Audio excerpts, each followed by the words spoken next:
They get the journey going at the AT&T Pebble Beach Pro-Am over at Spyglass Hill Golf Course. So for more on Jordan, let's bring in our man on site this week, Todd Lewis. Todd, curious, what's the status of Jordan's game as he returns to a place he's won before? Yeah, he's pretty optimistic. This is Jordan's 11th start here at the AT&T Pebble Beach Pro-Am. In his 10 previous starts, he's got 6 top 10s. He's finished third here. He finished second, as you mentioned, last year, won here in 2017. So the Monterey Peninsula has been happy hunting ground for Jordan Spieth. He calls Pebble Beach one of his favorite places on the planet. Who can argue? He loves coming here. Now, the last time we saw him competitively, he was at the Sony Open. He went from leading the tournament after round one, a 64 in that opening round, to missing the cut after a 75 in the second round. He's been at home in Dallas working on his game, and I caught up with him just a few moments ago, and I asked him to give us a description of where he thinks his swing is right now. Feels good. I mean, I was swinging well in Hawaii and just kind of had a bad day one day out of the 6 rounds, and things are really in a good spot. I feel pretty confident coming into a pretty heavy stretch. I think I'm gonna be on 7 of 8 weeks here. So trying to kind of pace it and recognize that, you know, it's try to get better each day, a little bit 1% better each day. And I know what I need to do that, and just kind of sticking to a game plan at this point. It's a unique event. It's a Pro-Am. It's on 3 different golf courses. What are the challenges of this tournament, and how have you been able to successfully navigate them? Well, it's certainly slower rounds. You're playing a foursome, and they're typically 5.5. They're an extra hour longer than even our threesome rounds typically. So patience, walking a little slower. I mean, I'm a quick walker off the tee, and this week you just kind of drop back, I'm going to play with Jake Owen, so he keeps it really light. I try and, you know, just have normal conversations with him, and then all of a sudden by the time you get up there, it's time to hit. So, you know, there's kind of little tricks about it, but having a partner that you like to be around is certainly an advantage. So I'm pretty fortunate to be able to play with Jake each year. You mentioned this big stretch you're getting ready to be a part of. What are you most anticipating in this stretch in regards to your game? Are you looking forward to progressing and getting better and build? Yeah, a lot of consistency. I mean, that's, for me, it's, you know, the goal every week at the beginning of the week is to win, but in order to do so, you have to put together 4 really consistent rounds. And, you know, I'm trying to, you know, my win last year was probably my best example of just trying to be consistent, not get ahead of myself at Hilton Head, and I just got a little bit better each day. So trying to not try and force things early in rounds, Thursdays or Fridays, and recognize that, you know, a lot can happen, especially out here as the conditions turn around Pebble Beach, as they look like they're going to this weekend. You just got to stay really patient. But over the course of a long stretch, you just don't want to kind of get too high or too low. Just kind of stay really balanced and, you know, get out there and really commit to each shot. Feel like if you miss execute, you miss execute. But if you're committed on each one, you're going to get better each week.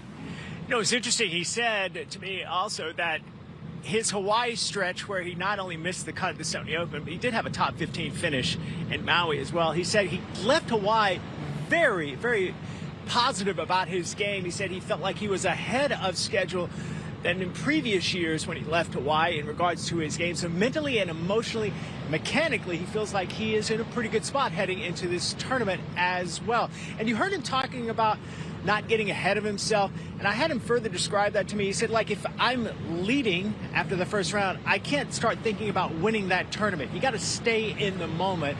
And that's something although he missed the cut at the Sony, he felt he still was doing at the Sony Open as well. He heard him talking about Jake Owen. That's going to be his amateur partner. He's been his partner for a number of years here at Pebble Beach. He's also playing with Ryan Palmer, who's a friend of his. And Ryan's partner is Brian Roberts, the CEO of Comcast, who, Eamon and George, I know we have a personal interest as well. He's our boss, so we hope he has a good week also. But Jordan Spieth seems to be in a really positive frame of mind heading into this tournament.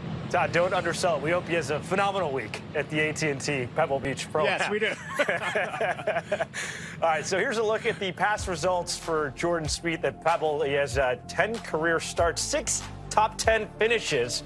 Like I mentioned, runner-up last year, T3 in 2021. Has won once. You think with those type of results, another win for Jordan Spieth should be soon, because he's clearly very comfortable playing at this event. So for more on Spieth, Let's bring in the brains in the operation, Paige McKenzie. Paige, what stands out to you when we talk about Jordan Spieth at Pebble?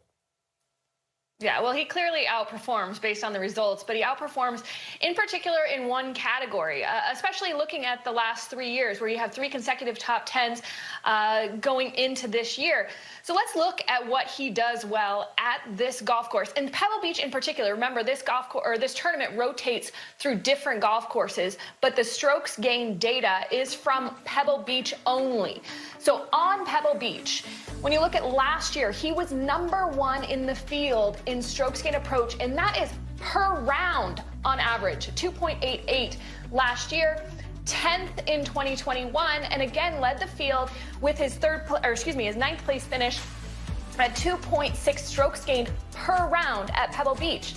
So outperforming in that area, and let's compare it again to what his season averages were those seasons. So this is some pretty incredible stuff when you consider that he never was in the top 30 in strokes gained approach through those 3 years, and those numbers are so vastly different and improved at Pebble Beach. And it's worth pointing out, so strokes gained is based on a baseline of how players perform from particular yardages.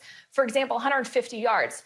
Well, some golf courses are a little easier from 150 yards. Other courses a little more difficult. Pebble Beach, the 5th most difficult that the players face this season. So it's extremely impressive that he then outperforms that much more on a golf course that most players struggle with in that category. It's remarkable that he actually is that good on strokes gained approach on greens that are actually that small. I mean, these have got to be the smallest greens they see all year on tour. He just finds a fountain of youth there. Yeah, they're tiny. They're microscopic, basically, at Pebble Beach. I want to ask Paige another question here. Paige, this isn't even the most high-profile event we're going to see at Pebble Beach this year. What's the level of anticipation on the LPGA Tour for this U.S. Women's Open during the summer? Oh, I remember when they announced it about 5 years ago. Players looking forward to finally competing in a major championship on this golf course. So much history is here, and I know we're going to dive into that a little bit later, but because of the history that American golf has here, the women are excited to be a part of it and looking forward to this summer for sure.